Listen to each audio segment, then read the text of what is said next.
Abdurrahman saat ini tercatat sebagai mahasiswa pendidikan profesi guru dalam jabatan tahun 2025 angkatan 1 materi fikih di LPTK Institut Agama Islam Negeri Ambon. Insya Allah hari ini akan melaksanakan uji kinerja materi fikih di Madrasah Aliyah At-Taqwa Putra Bekasi. Mohon doa dan dukungannya serta mohon doa restunya. Wassalamualaikum warahmatullahi wabarakatuh.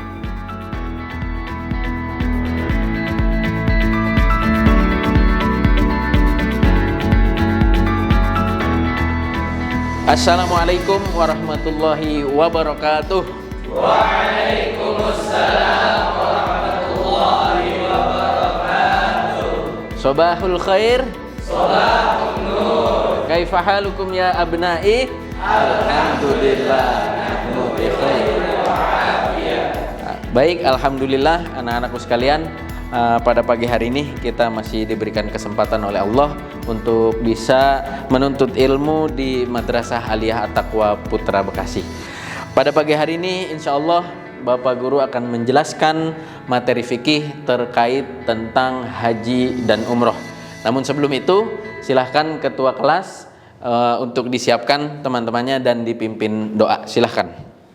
Istidadan Al-Fatihah liridha'illahi wa ila hadratin nabiyina wa habibina wa syafi'ina wa maulana Muhammadin sallallahu alaihi wasallam thumma ila arwahi abaihi wa ikhwanihi minal anbiya'i wal mursalin وآل كل منهم والصحابة والقرابة والتابعين ومن تبعهم بإحسان إلى يوم الدين. أعوذ بالله من الشيطان الرجيم. بسم الله الرحمن الرحيم. الحمد لله رب العالمين. الرحمن الرحيم. مالك يوم الدين. إياك نعبد وإياك نستعين. اهدنا الصراط المستقيم. صراط الذين أنعمت عليهم غير المغضوب عليهم ولا الضالين. رب اغفر لنا ولوالدينا وللمؤمنين آمين يا رب العالمين. اللهم صل وسلم وبارك عليه. كلام قديم لا يمل سماعه تنزه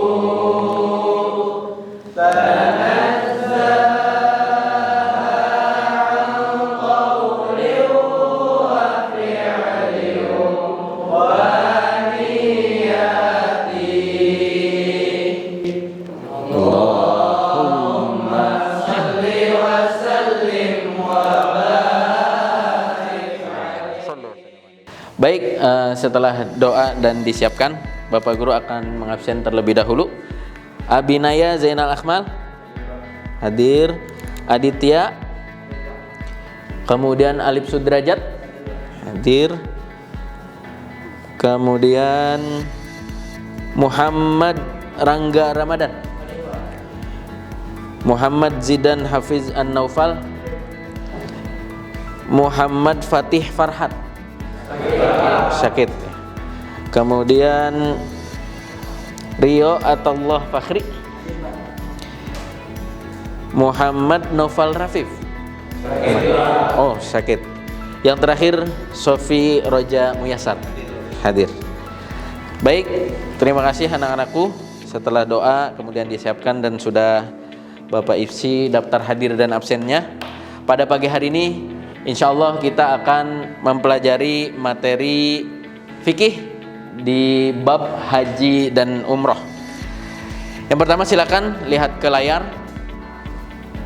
Ada pengembangan materi, bisa lihat sendiri dari mulai capaian pembelajaran, tujuan pembelajaran, dan kriteria ketuntasan pembelajaran. Ya, jadi nanti setelah mempelajari materi fikih ini, terutama bab haji, kita diharapkan mampu untuk bisa menjelaskan apa itu pengertian haji, definisinya baik secara bahasa maupun istilah, dan juga umroh. Kemudian syarat wajibnya, syarat sahnya, kemudian rukun-rukunnya dan ketentuan-ketentuan lainnya dalam menunaikan ibadah haji dan umroh.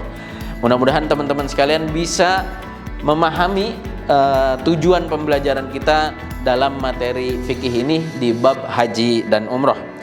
Kemudian selanjutnya dalam pembelajaran ke depan ada peta konsep bahasan kita. Yang pertama kita akan menjelaskan dan membahas tentang perintah ibadah haji dan umroh yang tertuang dalam surah Al-Baqarah ayat 196, yang tertuang dalam surah Al-Baqarah ayat 196. Kemudian kita akan bahas syarat haji, syarat wajibnya, dan syarat sahnya haji dan umroh. Kemudian berikutnya ada rukun haji dan umroh. Yang keempat, ketentuan-ketentuan yang ada di dalam pelaksanaan ibadah haji dan umroh. Kemudian nanti Bapak Guru akan membuat kelompok dan kita akan diskusi. Ada juga nanti tugas individu untuk kalian yang akan kalian kerjakan. Yang terakhir, kegiatan pembelajaran kita nanti akan ada di kegiatan penutup. Ya, itu saja barangkali peta konsep dari pembelajaran materi fikih di bab haji ini. Nah, yang berikutnya sebelum kita memasuki materi pembahasan tentang haji dan umroh, ada beberapa pertanyaan seputar haji dan umroh ini. Nah, sebelum pertanyaan ini, Bapak Guru ingin bertanya. Ya, yang pertama, apakah sudah ada yang pernah melaksanakan atau menunaikan ibadah haji? Sudah atau belum? Belum. Apakah sudah ada yang pernah menunaikan ibadah umroh? Belum juga. Mudah-mudahan dengan mempelajari teorinya terlebih dahulu, dengan mempelajari teori ibadah haji dan umroh terlebih dahulu, nanti insya Allah kita akan berkesempatan mengunjungi Baitullah dalam rangka melaksanakan ibadah haji dan umroh. Amin ya Rabbal Alamin. Nah, oleh karena itu, yang pertama ada beberapa pertanyaan seputar ibadah haji dan umroh. Apakah Allah hanya memanggil orang-orang yang kaya untuk bisa melaksanakan ibadah haji? Siapa yang bisa jawab? Oh, Marsha Sauki, silahkan. Allah tidak hanya memanggil orang-orang yang kaya saja untuk melaksanakan ibadah haji dan umroh, tetapi Allah memanggil seluruh hambanya untuk melaksanakan ibadah haji dan umroh dengan caranya Allah sendiri. Bagus. Kasih aplaus untuk Marsha Sauki. Nah, terkait pertanyaan yang pertama atau pertanyaan yang barangkali kita dengar, maka jawaban dari Marsha Sauki adalah bahwa Allah akan memampukan orang yang dipanggil olehnya dengan caranya sendiri. Ya, jadi bukan cuma orang kaya saja yang Allah panggil, tapi Allah akan mampukan orang yang Allah panggil, bukan Allah panggil orang-orang yang mampu dalam hal finansial saja. Nah, kemudian yang berikutnya ada pertanyaan, apakah balasan bagi orang yang menunaikan ibadah haji? Silakan, siapa yang bisa jawab? Saya, Nabi Han. balasan bagi orang yang melaksanakan haji adalah surga. Adalah surga. Kasih aplaus lagi untuk Nabi Han Mirza. Ya. Jawaban yang dijawab oleh Nabi Han betul adanya. Jadi sesuai dengan sabda Nabi atau yang Nabi sabdakan, yang pertama itu balasan bagi orang yang menunaikan ibadah haji yang mabrur adalah surga atau jannah. Ya, hadisnya adalah al-hajjul mabrur laisa lahu jaza illal jannah. Ya. Tidak ada balasan bagi orang yang menunaikan ibadah haji yang mabrur kecuali surganya Allah. Tentu dengan syarat-syarat mabrur itu sendiri. Pertanyaan yang ketiga, apakah hikmah dari pelaksanaan ibadah haji dan umroh? Siapa yang bisa jawab? Fahri, silakan. Hikmah dari pelaksanaan ibadah haji dan umrah ialah kita akan menambah keimanan dan ketakwaan kita kepada Allah. Kasih aplaus lagi untuk Fahri. Ya, jadi pertanyaan yang ketiga ini tentu adalah pertanyaan yang sakral ya.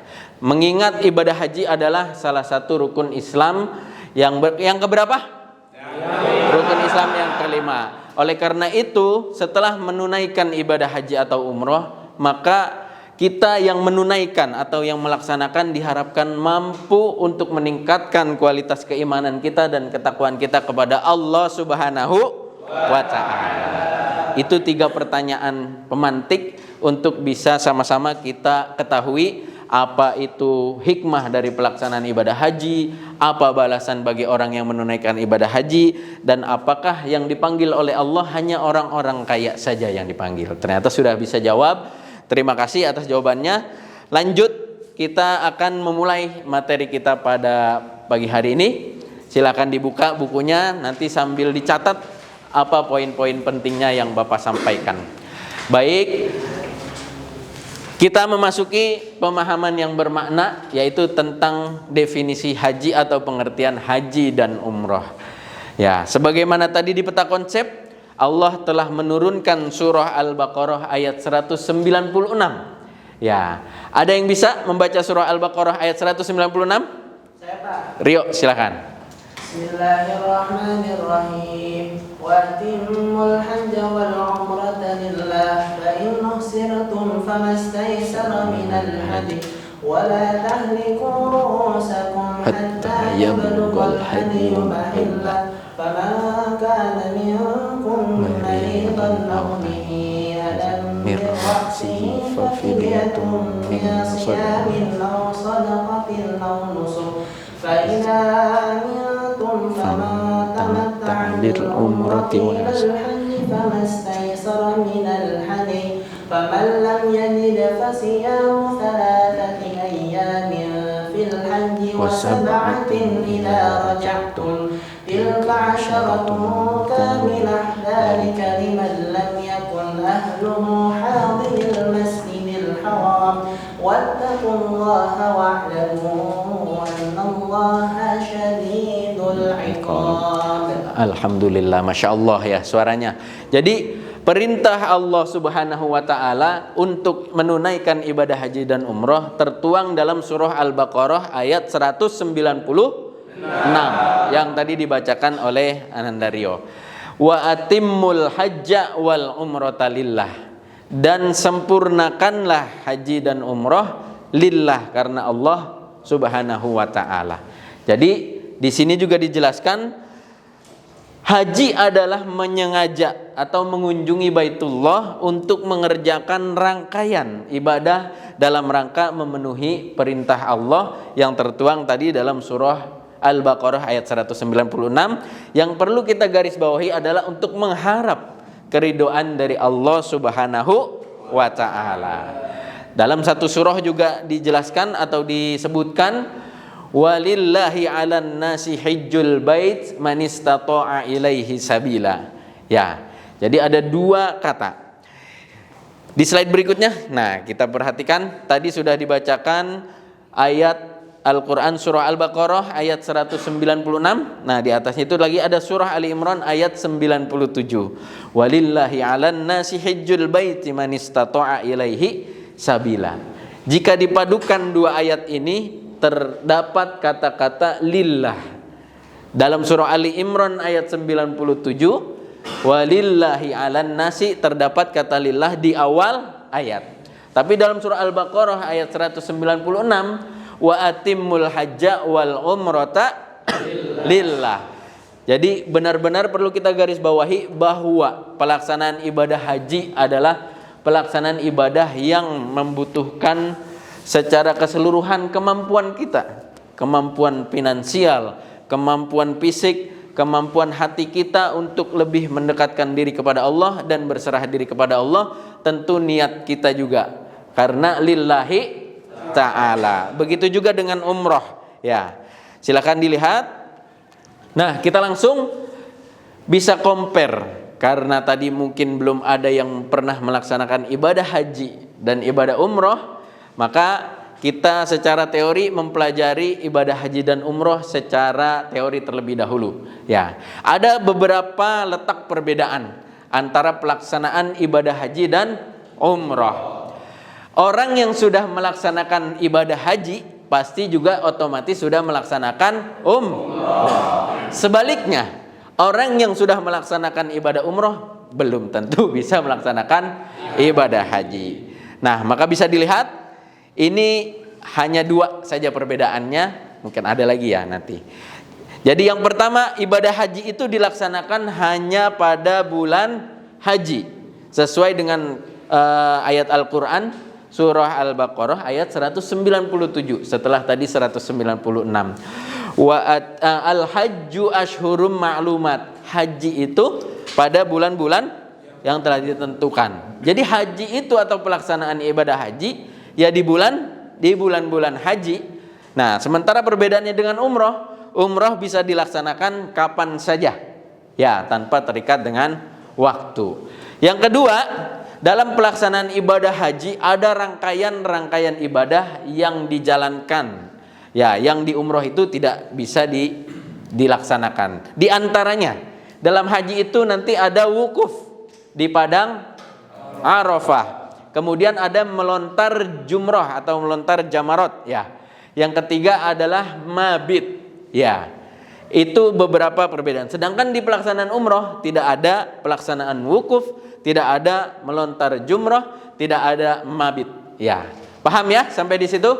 Kita singkat dulu ya. Kemudian yang berikutnya kita masuk ke pembahasan tentang macam-macam haji, ya. Sekali lagi perlu Bapak Guru tekankan bahwa haji itu ada berbagai macam caranya. Pelaksanaan ibadah haji itu ada berbagai macam bentuknya. Yang pertama tolong diperhatikan, ada haji ifrad. Kemudian ada haji tamattu. Yang ketiga ada haji qiran, ya. Yang pertama haji ifrad. Secara umum, ya, gambarannya haji ifrad adalah melaksanakan ibadah haji terlebih dahulu baru melaksanakan umroh. Macam haji yang ini tidak dikenakan dam atau denda. Ya, ini paham ya, perlu digarisbawahi. Macam haji yang pertama itu haji ifrad. Siapa yang biasa menggunakan haji ifrad? Jamaah haji kita ini pelaksanaannya atau keberangkatannya dibagi beberapa gelombang dari Indonesia. Karena kalau serentak menuju ke Saudi tidak mungkin, maka dibagi beberapa gelombang. Jadi biasanya jamaah kita di KBIHU At-Taqwa menggunakan haji ifrad. Tapi lebih umumnya untuk yang gelombang pertama jamaah haji kita yang diberangkatkan sekarang ini lebih awal, maka menggunakan haji tamattu, haji yang kedua. Jadi haji ifrad itu garis bawahnya adalah melaksanakan ibadah haji terlebih dahulu baru melaksanakan ibadah umroh. Biasanya ini untuk yang gelombang-gelombang kedua keberangkatannya. Nah, kita lanjut ke haji tamattu. Haji tamattu ialah macam haji yang melaksanakan ibadah umroh terlebih dahulu baru melaksanakan ibadah haji. Bedanya haji tamattu mesti dikenakan dam atau denda. Ketentuan-ketentuannya nanti akan kita bahas di pertemuan berikutnya. Paham ya antara haji ifrad dan haji tamattu? Bedanya di mana?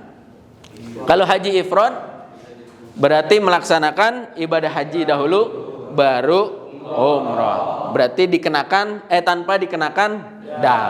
Haji tamattu melaksanakan ibadah umrah dulu baru melaksanakan ibadah haji dan dikenakan.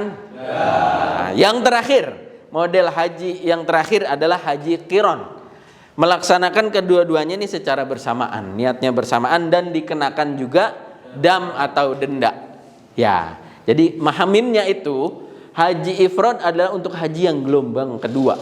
Jadi dari sini terbang ke Saudi langsung ke mana? Ke Jeddah, langsung ke Saudi untuk melaksanakan haji. Jadi nggak umroh terlebih dahulu haji ifrad. Kalau yang umroh terlebih dahulu berarti ada spare waktu yang sekarang berangkat nih. Kan untuk menuju puncak haji tanggal 9 nanti di Arafah lama. Jadi dia melaksanakan ibadah umroh dulu baru nanti melaksanakan haji. Paham ya?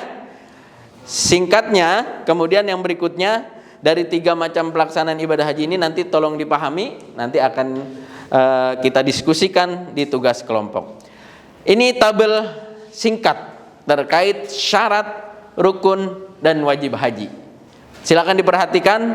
Yang pertama syarat haji dan umroh, satu tabel ya. Berarti sama kemungkinan. Syarat antara haji dan umroh hampir sama. Ada berapa tuh?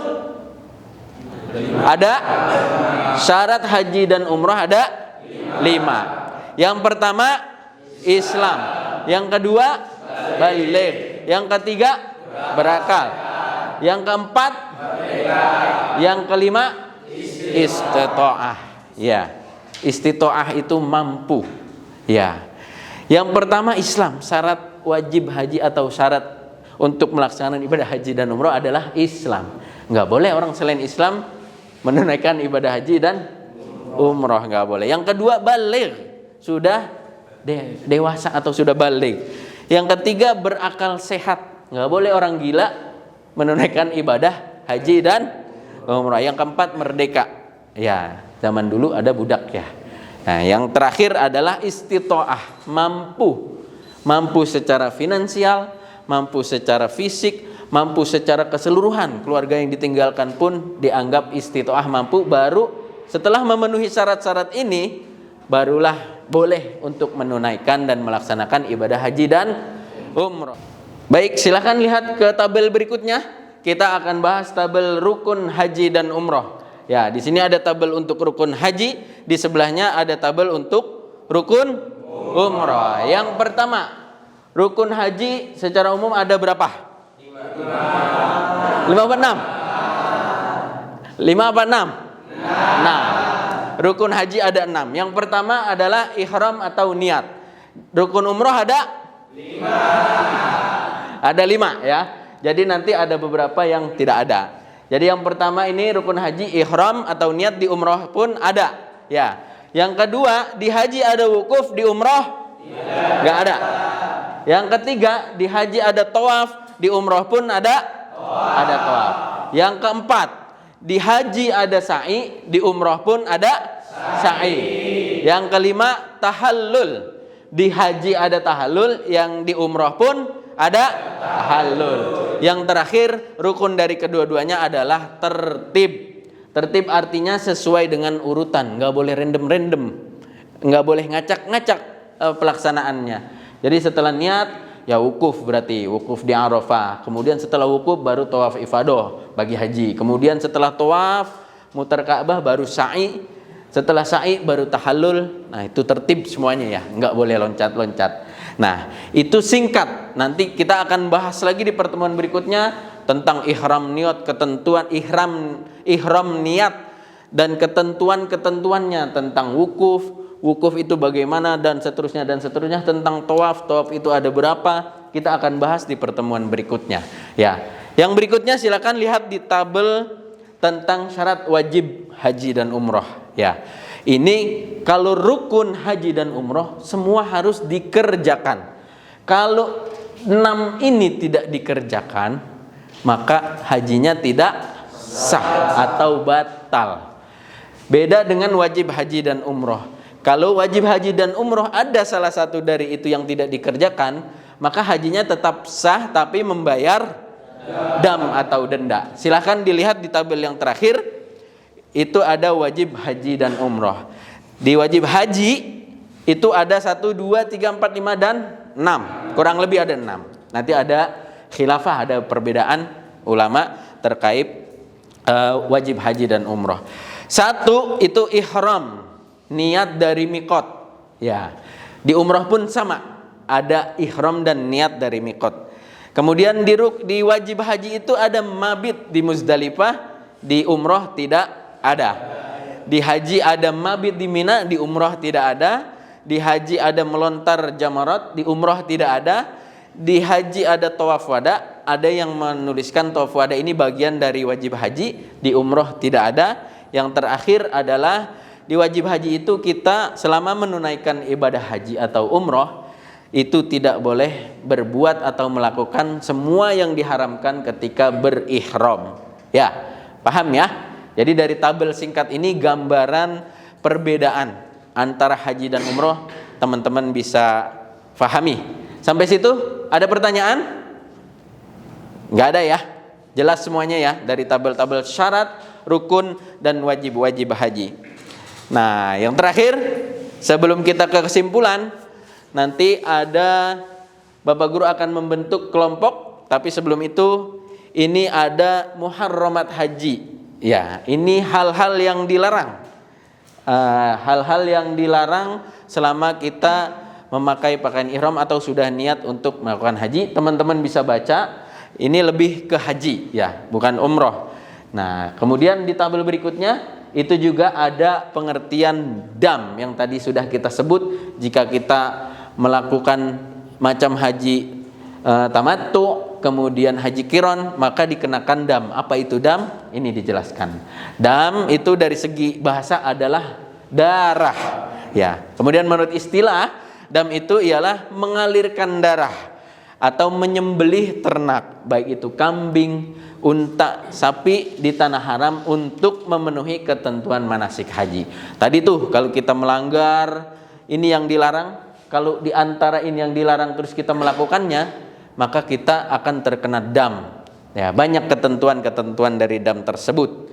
Ya. Baik anak-anakku sekalian, penjelasan dari Bapak Guru sudah cukup.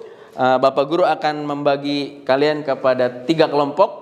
Nanti akan duduk di kelompoknya masing-masing dan akan Bapak Guru berikan tugas, baik tugas kelompok maupun tugas individu untuk kalian kerjakan dan diskusikan bersama teman-teman. Setelah diskusi yang Bapak Guru berikan waktu, nanti dalam LKPD yang Bapak Guru berikan ada arahan, ada perintah yang kalian harus laksanakan. Silakan dipelajari. Nanti bentuk 3 kelompok, nanti Bapak Guru akan berikan LKPD atau lembar kerja peserta didik baik personal maupun secara kelompok. Setelah diskusi, Bapak Guru meminta perwakilan dari setiap kelompok 1 orang untuk bisa mempresentasikan hasil diskusinya masing-masing.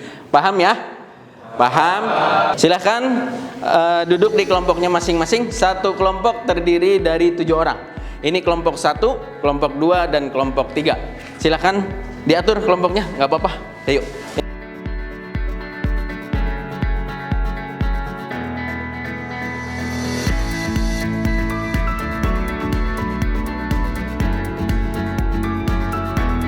Oke. Silakan kelompok 1 dipahami arahannya dan didiskusikan. Ini untuk kelompok 2, silakan dipahami arahannya dan didiskusikan. Ini untuk kelompok 3, silahkan dipahami arahannya dan didiskusikan. Bagaimana kelompok 1, ada kendala? Aman, mantap, semangat, lanjutin. Kelompok 2 bagaimana diskusinya? Aman? Gak ada kendala? Mantap, semangat, semangat. Yang terakhir, kelompok 3 gimana? Ada kendala? Aman, Pak. Lanjutkan, diskusikan dengan baik. Ya, siap.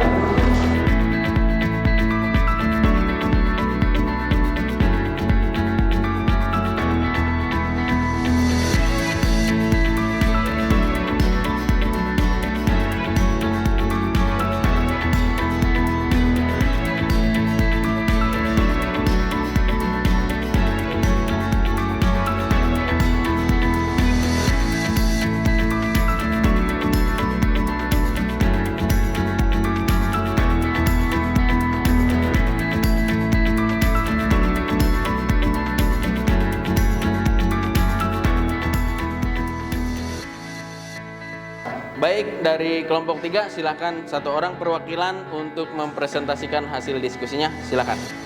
Perkenalkan diri ke teman-teman yang lain untuk membacakan presentasinya. Perkenalkan, nama saya Anas Faujan, saya dari kelompok 3. Di sini saya akan mempresentasikan pengertian dari haji. Haji berasal dari kata haja yang berarti berziarah bermaksud menyengaja menuju ke tempat tertentu yang diagungkan. Sedangkan menurut istilah adalah menyengaja mengunjungi Ka'bah untuk mengerjakan ibadah yang meliputi tawaf, sa'i, wukuf dan ibadah-ibadah lainnya untuk memenuhi perintah Allah Subhanahu wa taala dan mengharap keridhoannya dalam waktu yang telah ditentukan. Mungkin itu saja presentasi dari kami. Kurang lebihnya mohon maaf. Assalamualaikum warahmatullahi wabarakatuh. Waalaikumsalam. Kasih tepuk tangan. Oke, baik, silakan dari kelompok 2 perwakilan 1 orang untuk mempresentasikan ke teman-teman yang lain. Silakan. Ya. Perkenalkan diri, dari kelompok mana? Ya. Bismillahirrahmanirrahim. Assalamualaikum warahmatullahi wabarakatuh. Waalaikumsalam warahmatullahi wabarakatuh. Di sini saya selaku juru bicara kelompok 2 ingin mempresentasikan apa yang telah kami diskusikan tentang bab umroh dan haji. Mungkin di sini kami akan membahas topik yang sedikit yang telah diketahui, yaitu macam-macam manasik haji. Jadi macam-macam manasik haji itu terdiri dari 3. Yang pertama haji ifrad, haji tamattu, dan haji qiran. Apa perbedaan dari ketiga haji ini? Mungkin pertama kali kita harus mengetahui pengertian terlebih dahulu. Pertama haji ifrad. Haji ifrad ialah mengerjakan haji dan umroh dengan cara mendahulukan haji daripada umroh, dan keduanya dilaksanakan secara terpisah. Yang kedua haji tamattu. Mengerjakan haji dengan cara tamattu adalah mengerjakan haji dan umroh dengan mendahulukan umroh daripada haji, dan umroh dilakukan pada musim haji. Yang ketiga yaitu haji qiran. Mengerjakan ibadah haji dengan cara qiran adalah mengerjakan haji dan umroh sekaligus. Jadi amalannya satu tetapi dengan 2 niat, yaitu haji dan umroh. Dengan demikian urutan pelaksanaan haji qiran dasarnya tidak berbeda dengan haji ifrad. Mungkin di sini kita dapat melihat perbedaan setelah kita mengetahui pengertian dari 3 haji tersebut. Yang pertama, kalau haji ifrad ini yaitu haji dulu baru umroh. Sedangkan kalau haji tamattu ialah melaksanakan umroh terlebih dahulu, setelah itu kita melaksanakan haji. Sedangkan kalau haji qiran itu sendiri itu yaitu melaksanakan haji dan umroh sekaligus dengan satu niat di dalamnya. Mungkin hanya itu yang dapat saya sampaikan, kurang lebih maaf. Wassalamualaikum warahmatullahi wabarakatuh. Waalaikumsalam warahmatullahi wabarakatuh. Kasih aplaus untuk kelompok 2. Baik anak-anakku sekalian, setelah kita berdiskusi masing-masing kelompok, sampailah kita pada kesimpulan pembelajaran kita pada hari ini. Bapak Guru akan tekankan bahwa meskipun tadi setiap kelompok sudah menyampaikan hasil diskusi dan presentasinya sudah disampaikan, tapi kesimpulan kita pada pembelajaran hari ini yang pertama terkait haji dan umroh, mudah-mudahan kita semua bisa memahami ya apa itu pengertian haji dan umroh, kemudian apa itu syarat, kemudian rukunnya dan wajib haji dan ketentuan-ketentuan lainnya. Oleh karena itu Bapak Guru tekankan bahwa ibadah haji merupakan salah satu dari rukun Islam kita. Rukun Islam yang keberapa? Yang kelima. Oleh karena itu berbagai macam cara, terutama kita di Indonesia, menghadapi problem-problem tertentu, baik itu daftar tunggu, kemudian ketentuan-ketentuan lainnya. Oleh karena itu bagi siapa yang sudah mampu untuk melaksanakan dan menunaikan ibadah haji, maka segeralah untuk berhaji. Begitu juga dengan umroh. Ya, jadi untuk menyempurnakan agama kita atau menyempurnakan keislaman kita, maka perlu kita untuk menunaikan ibadah haji. Dengan begitu banyak problematikanya, maka Bapak Guru berharap kepada anak-anakku sekalian untuk bisa memahami teori haji terlebih dahulu. Syukur-syukur kita semua insya Allah segera diberangkatkan untuk bisa menunaikan ibadah haji dan umroh.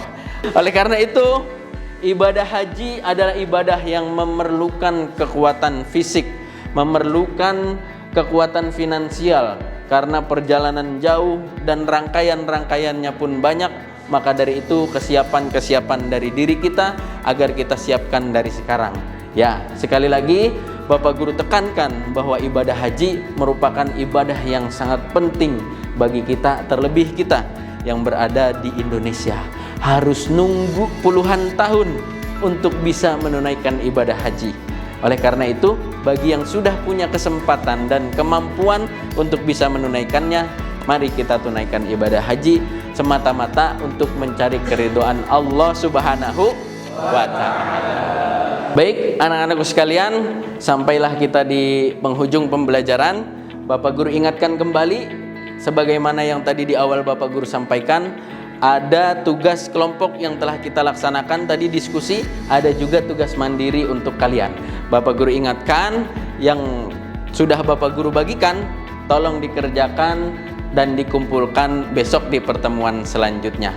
Mari kita akhiri pembelajaran kita pada pagi hari ini dengan kafaratul majlis. Subhanakallahumma wa bihamdika ashhadu an la ilaha illa anta astaghfiruka wa atubu ilaik. Terima kasih Bapak Guru ucapkan, mudah-mudahan ilmu kita yang kita pelajari pada pagi hari ini bermanfaat. Amin ya rabbal alamin. Demikian, wassalamualaikum warahmatullahi wabarakatuh.